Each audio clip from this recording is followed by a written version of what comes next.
Welcome to the Unlocking Senior Resources podcast by Leave the Key. I'm Larry Wagner, and I've spent 30 years working with seniors, where I was a certified senior advisor, and the last 15 years in the home buying industry as a certified senior transition specialist, where I specialize in dealing with seniors going through a transition in their lives. This podcast is for seniors, those with seniors they love, and people who work in the senior community. In each episode, we bring on a guest who works to improve the lives of seniors. This podcast is your key to unlocking senior resources.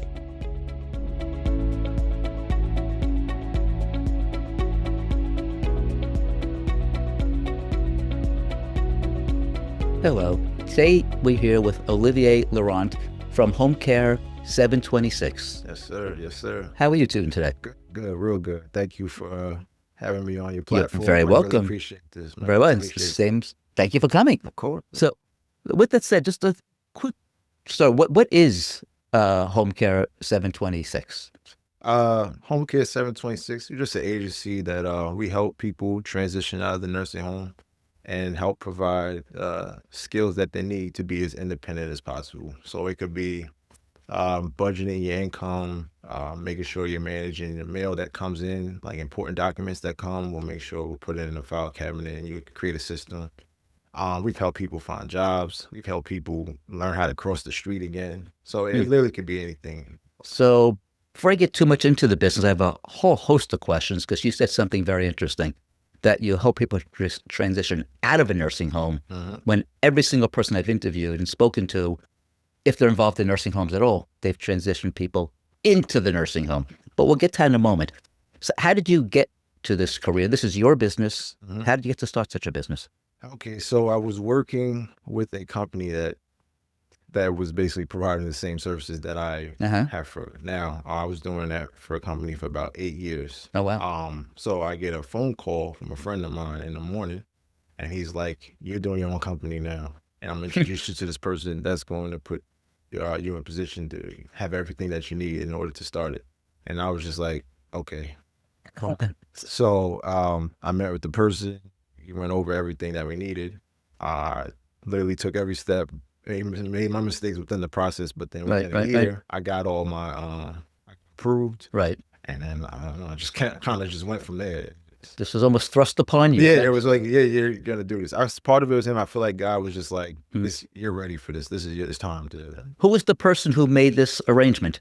His name is Antoine. Is he a friend of yours? He actually was is a supervisor at the company I was working at. Huh. Very interesting. Crazy, the supervisor. Right. He felt you would do it too much for your own job, huh? Yeah. I think he was just like, it's time to go. It's so funny. When I had my cabinet shop back in the 1980s, one of my employees said to me, he sat, my partner and me, said, "I want to meet you after work." And we sat in our office, said, "I have something I want to say. It's very difficult. I want to go out on my own and start my own cabinet shop. I feel terrible leaving you guys, but I want to do that." And my partner and I, in unison, said, "What can we do to help?" Wow. And he said, "What? You're not mad at me?" He said, "Why be mad at you? You're wonderful at what you do. You want to go on your own. We went on our own. Why should we wish the same for you? We'll miss you. It's going to be hard to replace you, but we're thrilled you want to do it. Let us know what we can do to help you in any way we can. If we get you some extra business, we'll give you some business," and so on.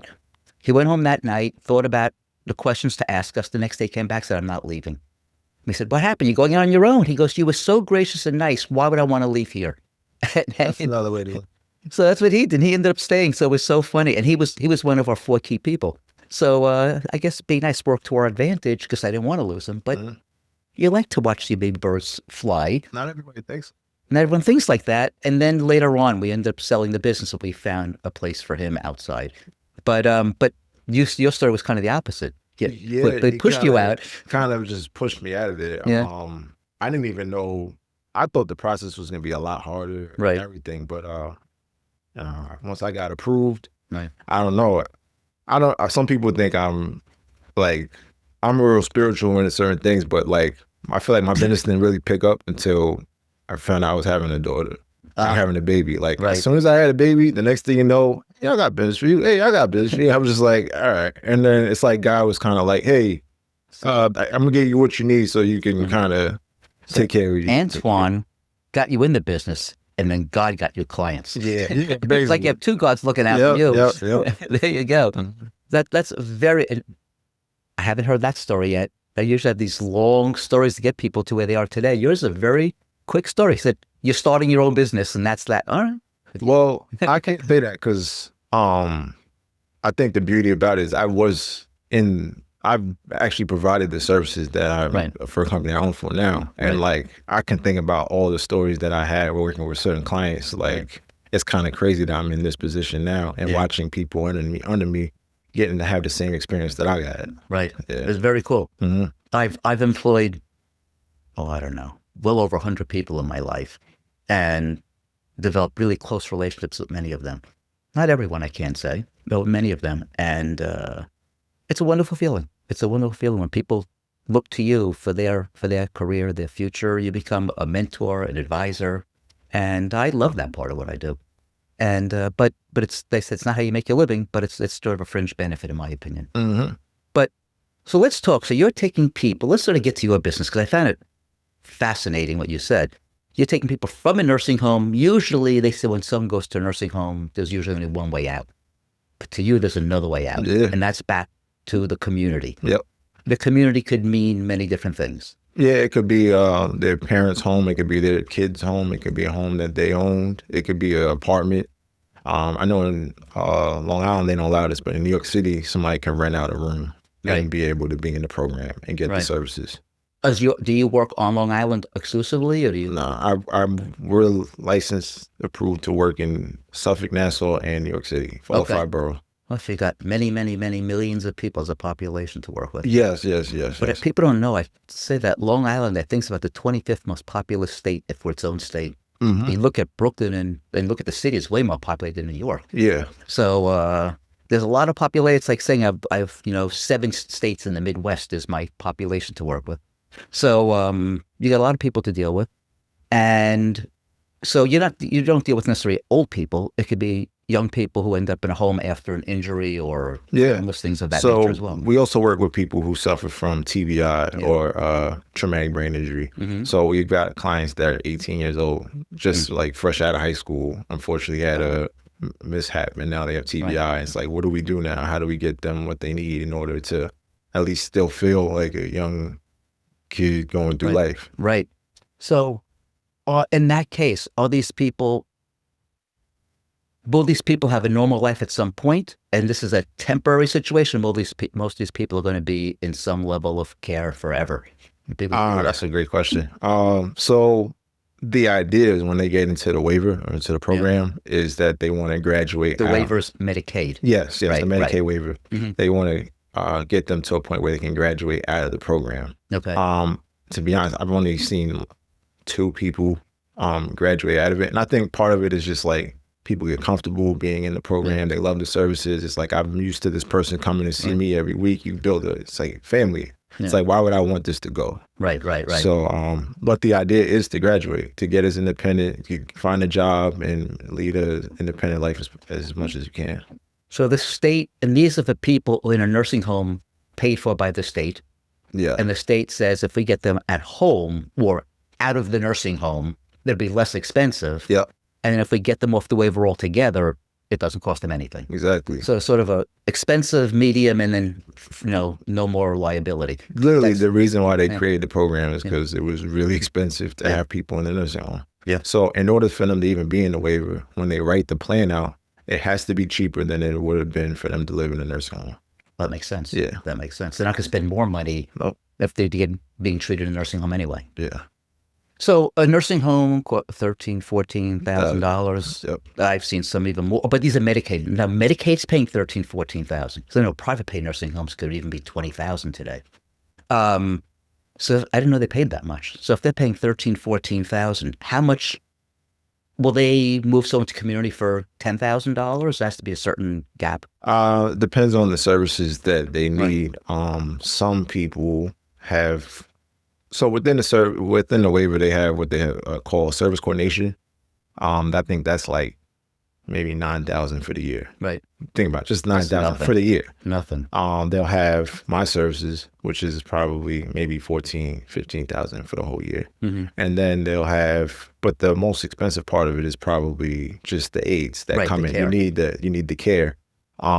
It only, I have to realize it's only really truly expensive for them is when they have 24 hours. Yes. They need somebody there throughout the whole day, throughout the whole night. So I think that's where right now is like a real sticky situation because a lot of people need the 24-hour care, and it's kind of, the idea is like, hey, wait. We were trying to keep them, we were trying to keep them at a certain cost, but you guys are kind of, so we might have to slow it down. So there's like definitely a big fight going on behind the scenes about that. My mother was not on Medicaid. She actually had long-term care insurance, but she had Lewy body dementia, and she had 24-hour care for about 3 years, the last 3 years of her life, maybe 4 years.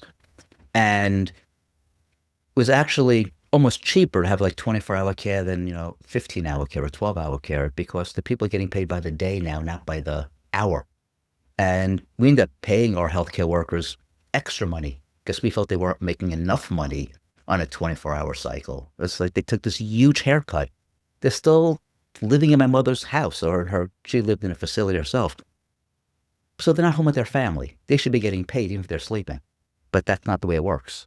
So we end up doing that. I always feel like, regardless of anything, everybody providing these services are underpaid. Because what price do you put on this? If I told you, hey, I'm going to get you out of a nursing home, I'm going to make sure you're set up to where your rent's being 80% of your rent's being paid. I'm going to make sure your bills are paid on time. You're going to have somebody that's going to come cook and clean. How much are you willing to pay for that?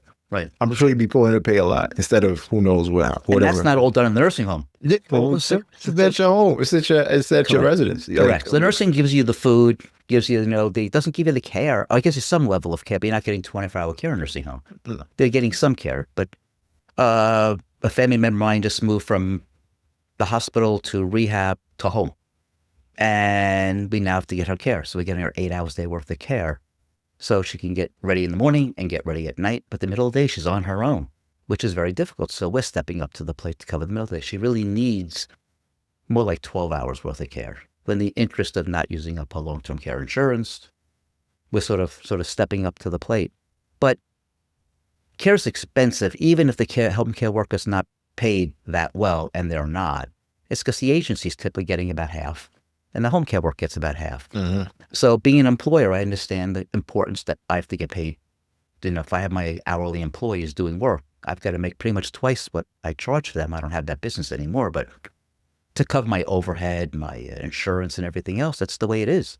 And to reinvest back into the business and to make a profit. Yeah, to make a profit. I mean, so, they're billing $30 an hour and paying $15 an hour to the aide. It seems disproportionate to people, but it's really not. Running a business is expensive, but $15 an hour, whatever, is that a fair price for an aide today? I mean, is that no? I think it's a little more than that now. But when you take into account inflation, it's like, we're always going to have this. We're always going to have this issue. It can be because the rates do go up. Right. My mother, her rate, I think, was making 12 a few years ago. Yeah. So 12 would be. I think not even minimum wage anymore. Yeah. So 12 that's history. That doesn't happen anymore. No. Even that's why we gave them hundreds of dollars extra a week out of pocket, just because it wasn't a livable wage. And they're taking care of my mother. What more important job do you have? Taking care of your parents and your children. Yeah. So with that said, so your job is to get them out of a nursing home into a community environment, is your word, because community isn't always a home. What's their home now, but it isn't always the home they left. And if they're young people, sometimes they're moving back with their parents, I'm assuming. Yeah. So they're moving back with their parents. That's kind of free. Medicaid is not paying their parents rent to house their child, I assume, but they're paying for the care. If the person needs a wheelchair, will they pay for things like home modifications, things of that nature? So home modifications is also part of the waiver. Okay. The waiver, it's so much that they offer. They offer. You can have a peer specialist come. You can have they'll have a nutritionist that can come. They'll have a home, like a nurse that'll come visit weekly to make sure you're up to date on your meds. And you have your aides. You have the services that I provide. You have somebody that makes sure your plan's up to date, your Medicaid's up to date. There's a lot to the services. It's crazy to me that it's so niche and that so many people don't know about it till this day. Yeah. So it's something that I'm glad that you invited me here so we can get this message across, because I've seen what this program has done for people. Right. I'm glad you're here too, because I said we've done dozens of podcasts and no one's done, I'll call this the reverse activity. You're the first one, and I'm shocked. And I've never heard of it. And I deal with the senior community for a living. I don't deal in I'm a house buyer. I buy a house, but almost every house I buy is from a senior citizen. I'd say the ones that are alive, sometimes I buy from the estates of the senior citizens, but the ones that are alive, I'd say 2/3 of them are going into independent living, assisted living, or nursing home. Mm-hmm. The others are just leaving or moving with their kids. But I never have anybody leaving the nursing home and going backwards. So these people have a long life ahead of them, and Medicaid's goal is to get them off the Medicaid rolls, because if you're 18 and need care, you could be a 70-year liability, and they don't want that 70-year liability. So does Medicaid do anything to get them off the rolls, or that's your job? Whose job is it to try to make them as independent as possible? So that's really our job, is to help them get certain skills. Like I said, finding a job, balancing, I guess, your books, That's what you said. making sure you can handle the mail that's coming in every week. That's kind of our job. So you're not in the health business at all. You're a lifestyle. Yeah, more like a life coach, kind of, in a way. But all right, so the first client I ever had, I remember, this was in your business? Oh, this was working for a company. Okay. She actually graduated from the program, and she had 3 kids. She was young, and she was in a coma for 6 months, gets out the coma, has to relearn how to basically walk, talk, everything. And when she joined the program, we helped her get back to driving again. She got a job, and she was so reluctant to come out of the program. But we almost kind of like, listen, you're already working 25, 30 hours a week. Like, imagine how much more you'd make. You're at this point now, Oh, right. You can't earn a certain amount. Yeah, you can't even off the program. Exactly. So it's holding her back. Yeah, it's holding her back. Exactly. So, but like I said, there's that comfortability. Again, you have somebody, you have these people coming, you've known them for years. It's like, oh, you're not coming to see me anymore.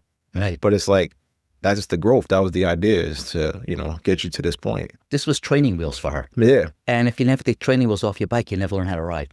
So you were the training wheels, you took them off, and then she's now working. She fell off. She came off. Graduate, I think is the word. Graduate. From the program, which is a really great word. So when she graduated, she was then working full-time. Worked full-time as a nurse, nurse's assistant. And now I know she moved to North Carolina. Okay. So, and she's with 3 kids, and they live in a beautiful place, and she's living her life. I still follow her like on Facebook, and I see her always like. Wonderful. And how long was she on the program before she graduated? She was on the program, I'd say 12 years. Wow. So the state did something that actually worked. Yep.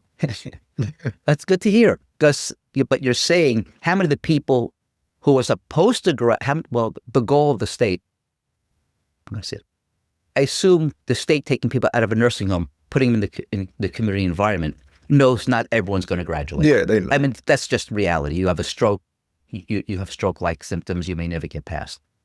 Do they have a percentage of people they're looking to graduate that you're aware of?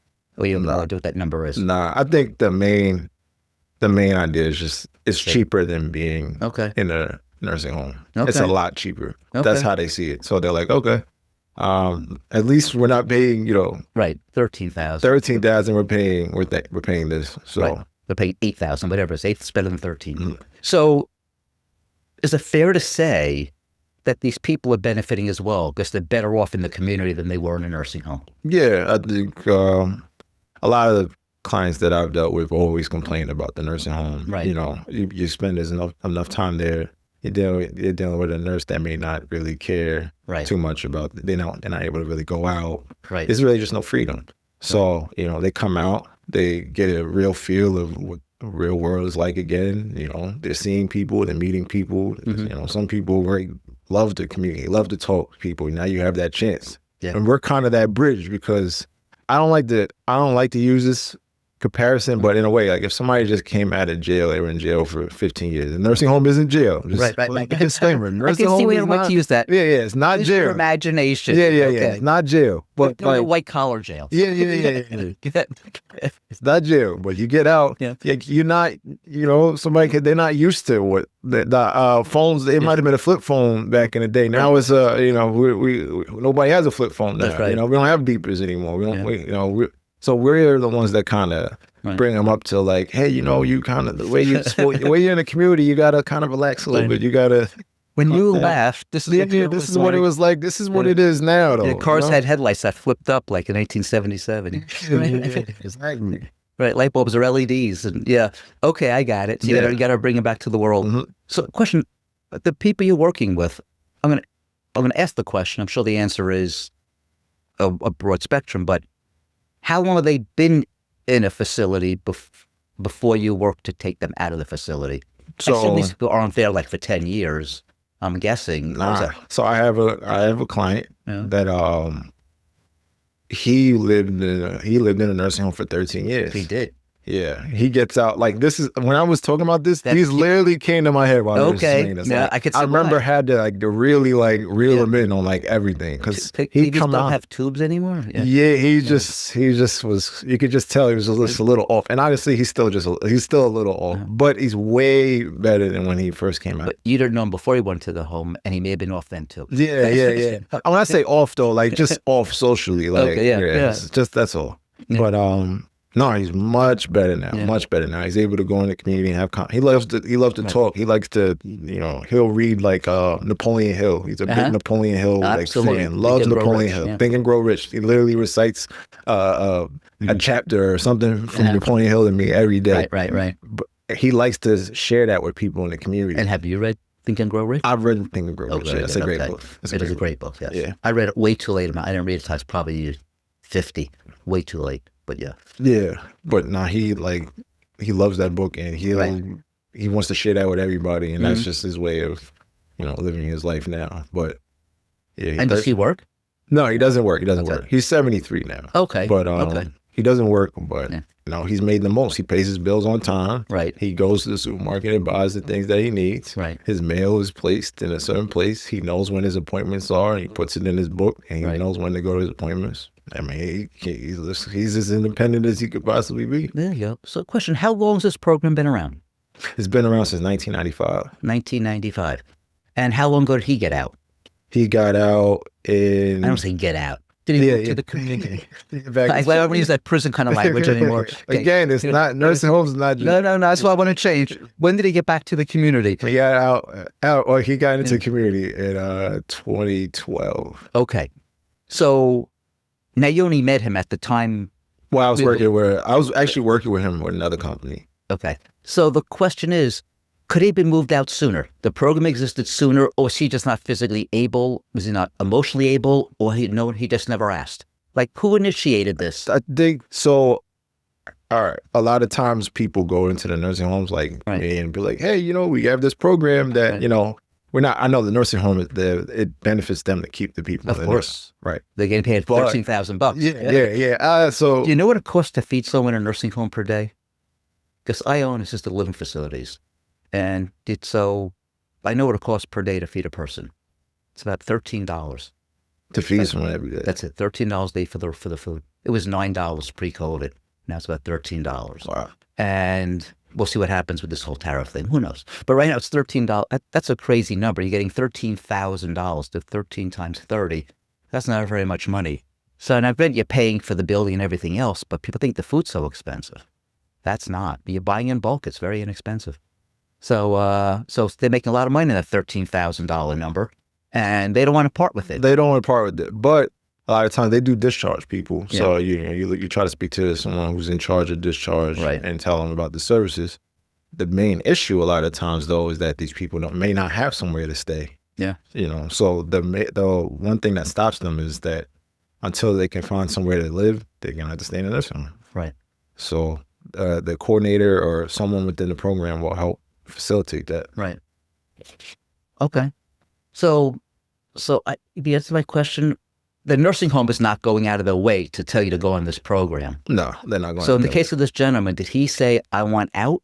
He wanted out. He's the one who initiated this. Yes. That's my question. Because the nursing home's not going to do it. The only way they'll do it is if Medicaid says we're not going to pay anymore because this person shouldn't need care. The one thing I can say about this nursing home, though, is they're aware of the program. Right. And he was in the nursing home for a long time. He wanted it out. Right. And, they help facilitate. They try to make this as smooth a process as possible. Good for them. But it took a while to find him a place to stay. Okay. That was his main obstacle. So what kind of place is he? Is he a city or a Long Island? No, he's in Long Island. So what kind of place is he staying in? He's staying in a regular apartment. Rental apartment, Okay. 1 bedroom. Okay. He has an aide that's there with him, not 24 hours. I think they stay with him like 12 hours. Mm-hmm. He has the independent living skills services that we provide. There's also another service that helps him with his behavioral issues. Okay. And do you have any idea what his bill is per month to Medicaid? No, that's that's not your area. Just curious. No, I could probably. It's definitely less than the 13,000. Living less than the 13,000. And he has a better quality of life. Yes, he's definitely way happier outside. Yeah, I would think so. Because you're around people who don't need to be in a nursing home. I was visiting my mother-in-law in rehab, which is a rehab facility and a nursing home, and it's not a happy place to be. It's not a happy place. Independent living is one thing, but nursing home is not. And it's so I could definitely I'd rather be in the community than nursing home, especially for a social person. If you're living amongst other people, it's even best. My mom used to always say, don't put me in a nursing home. Whatever you do, don't put me in a nursing home. So that's like one thing I always think about. I don't know if you ever watched The Sopranos, but I remember it was such a flex. Then I remember Paulie was like, I'm making sure my mom stays at a nursing home. It's $11,000 a month. And I was just like, she could stay at your apartment for a lot cheaper, but Yep. My mother also said the same thing to me, and she said, if I ever get like grandma, my grandmother had dementia. Before it was diagnosed as dementia, they said a bunch of mini strokes. They knew what it was. She said, just put a pillow over my face. And she ended up becoming way worse than my grandmother. And I so desperately want to put a pillow over her face to put her out of her misery.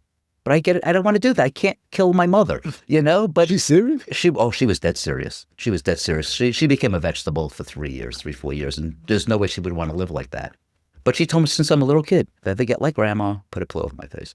And I literally had a pillow in my hand. That's how far it got. I said, I can't do this. I can't do it. And I think I'm going to go up to heaven one day, and my mother's going to greet me and smack me. Why don't you put a pillow over my face?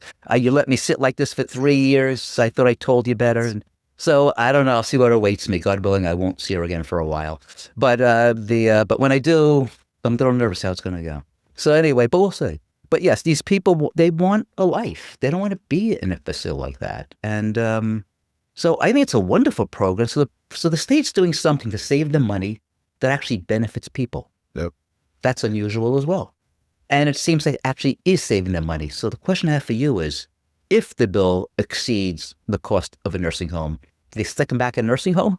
Or that I've never seen, because it won't. That's the main issue that's going on now, is that because of the aides having to be there for 24 hours. Right. Now the state's kind of like, whoa, we might put a cap on this now, to where people might be waitlisted to get in, because they don't want to. The idea is like, hey, we were supposed to be saving money. Like, why are we? We shouldn't even be getting close to what we were going to be spending at these nursing homes. Right. So that's like it's a big fight. I don't know if you noticed now, there was like a whole big thing about CDPAP, and now they sold it to private organizations. Yes, my wife takes care of my disabled granddaughter. Yeah. And she gets paid. So this transition has been, it's been messy. It's been messy. Yeah, it's been very messy. For those who don't know, if you're a home health care worker, my wife gets paid to take care of my granddaughter, and through the Medicaid program, because my granddaughter's on Medicaid, and they changed the provider. You used to have a choice of dozens or whatever it was of providers, and now it's one provider for the state. I don't want to get myself in trouble, but that seems like corruption to me. When you have one vendor for the state, I don't think that doesn't seem logical to me, but it's what they're doing. They didn't ask my opinion. So the thing about it, though, it does make sense. So I agree and I disagree, because there was a report I read that they provide medical transportation. The state pays for that Right. as well. Right. They found like 70 companies that provide medical transportation that were corrupt. They had to close them down. Okay. So if it was 70 and there's like, Right. that means there's like, Right. They found 70. They found 70. Right. Like there's probably, So there's 300. yeah. So it's like we're overseeing all these companies. We're not going to, so maybe we might have to kind of condense this a little bit. Right. I can see it in that sense. But Except that they went to one. yeah, it's They just went like to one is just like, and it can't handle it. Yeah. So yeah, my wife wasn't getting paid on time. Then she was missing like 2 weeks worth of pay, and suddenly that showed up, and they're paying her less. She's getting $2 an hour less. Is the state paying less, or is that company just taking more? That's just, So if they're just taking more, so the states, that doesn't make sense. And now in our case, the money my wife's getting paid is used to pay for my granddaughter's care anyway. But people need to live on this money. There are grandmothers tending to their children, the grandchildren or children who need this money. I don't think you do it for your children. I think you do it for grandchildren, if I'm not mistaken. Hi, I'm Larry. And I'm Ben. We're the father and son team of Leave the Key Home Buyers, and we want to buy your house. We specialize in working with seniors who are transitioning out of their homes, and we understand what you were going through. So if you're considering selling your home and would like an alternative to the traditional overwhelming process, reach out and see how we can help. Do you have an outdated home? No need to update anything. Have a home that needs repairs? Don't bother with repairs. Don't want to take everything with you? Leave whatever you want behind. Dreading the headaches that come with agents? Sell your home without paying a commission.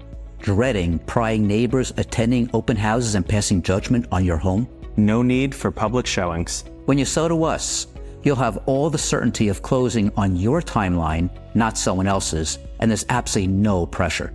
Visit leavethekey.com or call us today for a no-obligation offer at 631-388-7771 if you want to sell your home today. But quick question. I know this is you're interviewing me, but I don't know what you think about this. So I know. Okay. There's a whole thing now. I guess they're talking about Medicaid cuts. What do you think about that whole situation? Medicaid. I have the same answer I have for every question. Doesn't matter if it's Medicaid, Social Security. Doesn't matter what it is. I said I'm going to run for national office if it's dictator. I'm going to run for a 6-year dictatorship where I am omnipotent. I'm in charge of everything. And if I was in charge of everything, I would tell every department to cut 10% every year for 4 years. I'd tell them when I'm running for dictator, I'd be a bit of a benevolent dictator. I'd run. If I'm running for dictator, I tell them this is my platform. So if I win, be prepared. 10% every year. So I think cutting Medicaid is fine, because to cut Medicaid doesn't mean you're cutting benefits. You could cut tons of waste, and you can't tell me there's not waste built into literally every single department of the federal, state, or local government, right? Or school district. I mean, in every level of government, there's waste. Companies, there's waste. So there should be cuts. There should be cuts. Should there be cuts in benefits? No. Can they afford to cut the amount DOJ wants to cut? I don't know. I don't know the numbers, so I can't answer that question. But is there waste? Yes. Should that waste be cut out? Yes. Can you cut that waste out without affecting benefits? Yes. Do we have too many employees in each federal department? Yes. The problem is, will that raise unemployment numbers and create other problems? That's the mind's greater than mine. I have a little dinky podcast, so I don't know about this big national stuff. But that's my answer. I think we need to cut, just not cut benefits. We need to cut Social Security waste, but don't cut benefits. I think Social Security is idiotic. I'm getting Social Security. Well, not now. I'm until I'm 70. But I don't need Social Security, but I'm going to get it. Social Security in the future will be means tested. I think that's my guess. It's going to have to be. It can't continue the way it is, but it's not designed to be means tested. So there's a lot of unfairness in the government. You're contributing to Social Security. You become successful. You may never collect it in the future. I don't plan on collecting Medicaid, because Medicaid was a means-tested program. If you're poor, you get Medicaid. That was never the case in Social Security. I think it's going to happen in Social Security. I think the whole government has to be revamped. I think it's Trump's working on it. Is he doing it the right way or not? I don't know. Again, back to the mind's greater than mine. But we need to have someone rethink the way the federal government operates. That's my feeling. So I don't know if you agree or disagree with that, but I think most people agree that there's waste in government. I think there's definitely waste. Yeah. I think there's waste. I mean, I think $800 billion is I don't know. What's the budget for? I mean, they were talking about $800 billion in cuts, and I was just kind of like, all right, $800 billion is. That sounds like a lot, but I have to know what the budget is to know what $800 billion is. I don't know the exact numbers. If the budget's $1.6 trillion, that's 50%. That sounds like a lot to me. Yeah. If the budget's $10 trillion, $800 billion is probably not that much. $800 million is probably not that much. 800 billion, you said? 800 billion, right. It's probably not that much on a 1.6 trillion. So it all depends, or excuse me, on a 10 trillion. It all depends. I have no idea what they spend. So we would, you would have to have more facts, but cut out waste. I'm pro cut out waste. I'll leave it at that. That's why I said if I ran for my dictator role, which doesn't exist, but it'd be a great role, I would leave it to the departments to choose what they want to cut. I don't want to be the one in the White House saying, you have to cut these staff members. That's ridiculous. I assume the people in the trenches know better than I know. Yeah. So that's my one objection to what's happening in Washington right now. But I think idea's right. Execution maybe could be improved. That's probably the best way of putting it. But with that said, so the kind of person that's called, how is someone finding you? Is it through these facilities? They know you and they're reaching out to you? So you're in real estate. I'm in real estate, yeah. People reach out to me for the most part. People reach out to you. So people don't necessarily reach out to me. It's like in real estate, people will reach out to realtors to buy a house. So I try to get in I try to build relationships with what we would call service coordinators. Okay. Who are usually the ones bringing in people, writing the plans for them to be in the program. Mm-hmm. So I working close hand in hand with a service coordinator, tell them, hey, these services are really important. And that it would help. It's honestly just like a buffer to what you're already doing already. Mm-hmm. So a lot of times it's like a realtor brings in somebody, right? Instead of somebody always having to call the realtor, now they call the mortgage person as well. And that would be like my company. Instead of them having to always call the realtor about an issue, they can call us as well. Right. Okay. So I just try to build relationships with service coordinators. So you're just one of the people in their I use the term Rolodex, that they reach out to. So the individual's not reaching out to you necessarily. No. Okay. It's never really the individual. The service coordinator will call me and be like, hey, I have this client that I think your services would be a real benefit to them. Okay. Do you have availability? I'd be like, yeah, sure, whatever you are. All right, no problem. Okay. We'll take care of it. Okay, so question, finding places to live, especially here on Long Island. I know rentals are very short. Is that a problem for you? That's a big issue. I think the program would be a lot bigger if they knew people had places to stay, especially in Long Island. Right. It's very tough. It is. It's tough to find, especially there's a fair market value that the state's only willing to go by. Right. So that in itself cuts out a lot of people. Is there compensation? So Medicaid is paying the rent. Or is it going to a different program? There's now? a subsidy that pays about 80% of their rent. Because a lot of these people are on Social Security. Right. So they get some income. So they have some income, but it's it'll be SSI disability. SSI disability. Right. So they're not going to be able to take care of a $2,000 rent. Right. So a lot of times the state's taking care of about maybe 17 to 1,800, and they're paying about $200 to $250 a month. Right.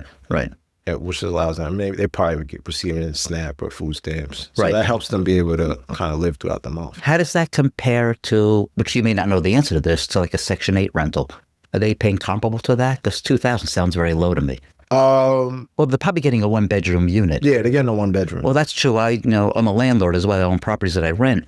And typically a 3-bedroom with DSS or, Section 8 is going for about $3,200, $3,300. But you're right, that's a 3-bedroom. I actually have one-bedroom unit. I have no idea what the rent is on my one-bedroom unit. And about $2,200, I'm being signaled by my control desk, $2,200. So that's about what you're talking about. Yeah. I mean, I'll tell you, that might be a smart, I don't know how many rentals or what kind of situation, but it wouldn't be a bad idea. So it's the same thing as a DSS or something. If the conversation's about the same, we'll talk off camera. Yeah. I mean, if this one bedroom is becoming available. Becoming about our tenant was a veteran. He came to us through the VA. We're so happy to work with a veteran and help a veteran out. The veteran was not so happy about paying any level of rent whatsoever. It's a whole other story. But we tried to do the right thing. It just wasn't reciprocal. But putting that aside, we love working with people who they can help, not just find them a place, but we can actually help. So we'll definitely talk about that. It's becoming available, I think, in a month or two. So the timing of this discussion may be perfect. So, okay, so you're getting your clients from other people in the industry, bringing them to you. Mm-hmm. You work with these people to do the non-medical part, sort of the life part, of their existence. So again, it takes a village to get these people out of a facility. No, it definitely takes a team. Yeah, It definitely takes a team, and I definitely want to shout out to my staff. Yeah. For the work that they do. Right. I always feel like no news is good news. I'm not getting too many phone calls about issues that we're having, and yeah, I just want to shout out my staff. In all honesty, I got great people. Right. How many people on your staff? Now I have 17. 17 people. 17 people. Wow. So are you just the orchestra leader, or do you have a role beyond the owner of the company? My main, like, what I do now every day is just try to bring business in. Okay. That's it. You're like the everything rainmaker. everything else I'll try to just have somebody else take care of. Right. Because I feel like if I just focus on, hey, I'm bringing in business, that means everybody else is making more money. I can bring more people in and get even bigger, and who knows where we can go from there. My son and I are business partners. In our calendar, every Wednesday, we have a 4-hour time slot for business building. And every Wednesday we say we'll do it Thursday. Every Thursday we say we'll do it Friday. We're too deep in the weeds. We don't find the time to, our business has gotten big. We don't find the time to do the business building, which is what you're doing. Yeah. Which I give you credit for. I'm smart enough to know I'm failing in that area. But with that said, yes, it's important. It's your responsibility to keep this business. You have 17 families you're feeding. And when I was in my 20s, I had 28 employees. And they were all married and so on. And I said, I have 28 families to feed. I got to make sure I bring enough food up, enough business in to put food on the table. And that's a tremendous responsibility. It is. Yeah. I feel like, and I've been bringing God up, but like I feel like it's something, hey, it gave me this opportunity, like, don't mess this up. Right. You know, there's people that are, like you said, they're relying on you. Kind of. Absolutely. So your clients rely on your staff, and your staff relies on you. There's a pyramid, and you're supporting the whole pyramid. Yep. So without it, it's very interesting. I got to tell you, is there anything I haven't asked you anything I haven't asked you? I mean, I used to play basketball in college. Oh, there you go. You are tall. I used to play basketball in college. I used to do door-to-door sales. Door-to-door sales. I don't know. Door-to-door sales. What did you sell? We would sell quotes on So what? Like quotes. It wasn't really sales. Okay. We were like marketing in a way. Okay. Like we would go door to door and say, hey, we offering a quote on a window or roof. Oh, I got it. Yeah. So just so that they can get in.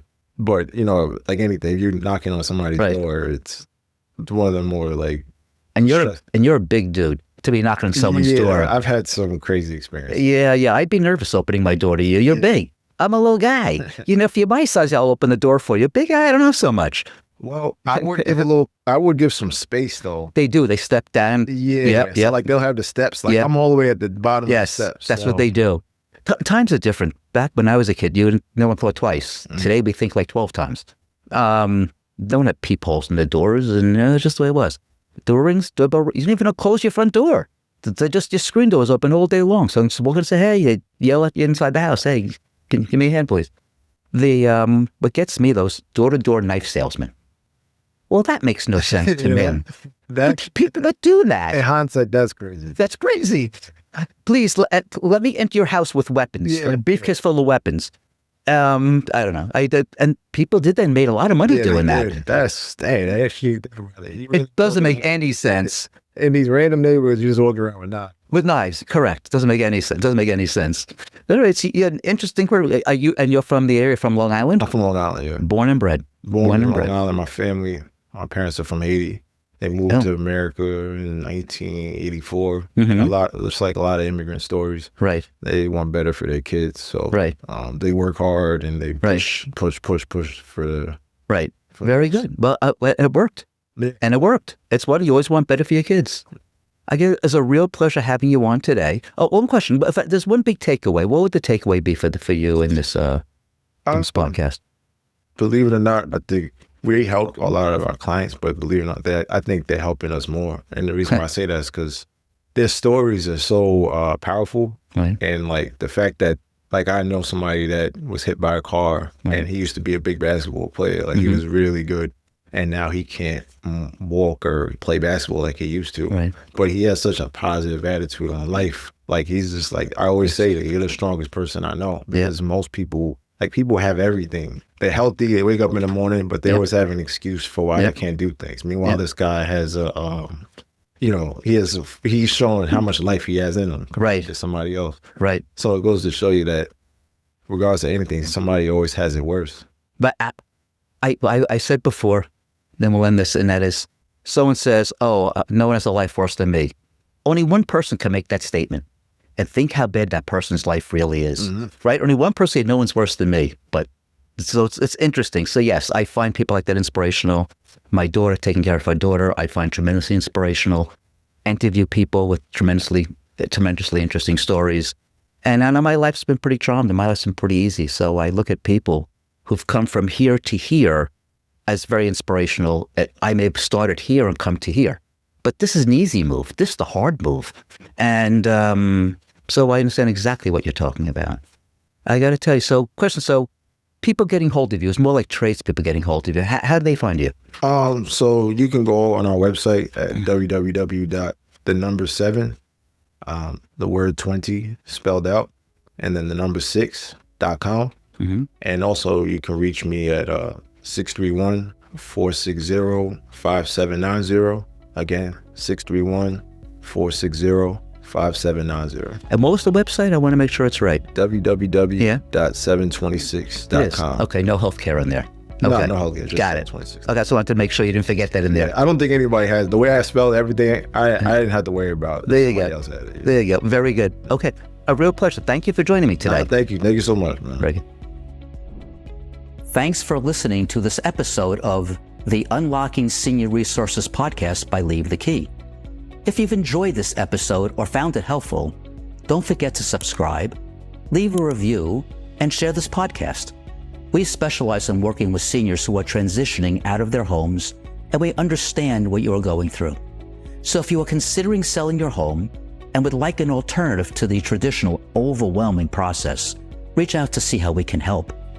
When working with us, you can sell your home in its current condition, there is no need to remove unwanted items, and you control when the house is sold, along with so many other advantages.